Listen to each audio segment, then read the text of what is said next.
Kkooti ya Mwanga 2 emmengo wansi w'omulamuzi Adamuzi Byalugaba ekkiriza okweyimirira kw'abasajja 4 ku 10 abagambibwa okusalira.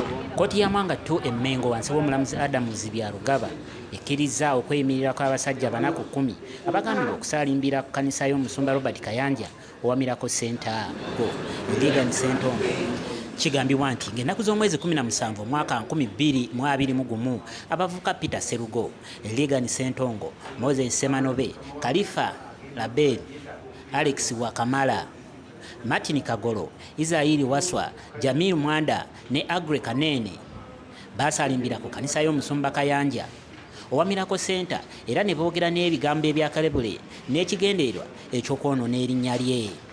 Kuba ne 10 bana bokka okuli Moses Semanobe, Alex Wakamala, Martin Kagolo ne Agre Kanene wabula kuba ne 10 bana bokka okuli Moses Semanobe, Alex Wakamala, Martin Kagolo ne Agre Kanene bakkiriziddwa okweyimirirwa.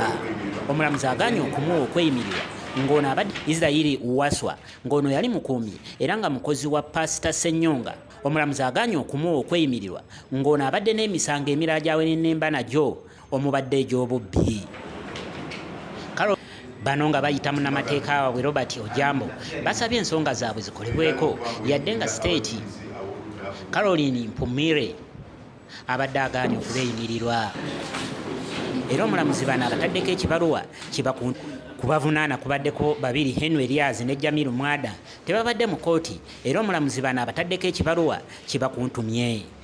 Omulamuzi bw'abadde ayimbula abamu ku bo abataddeko obukwakulizo obutagenda mu maaso mu mawulire nga boogera ebyanjwanjwa era nga bino biyinza okubaleetera obuzibu. Omusango guno guddamu okuwulirwa ng'ennaku z'omwezi 10 omwezi ogw'omunaana omwaka 2023.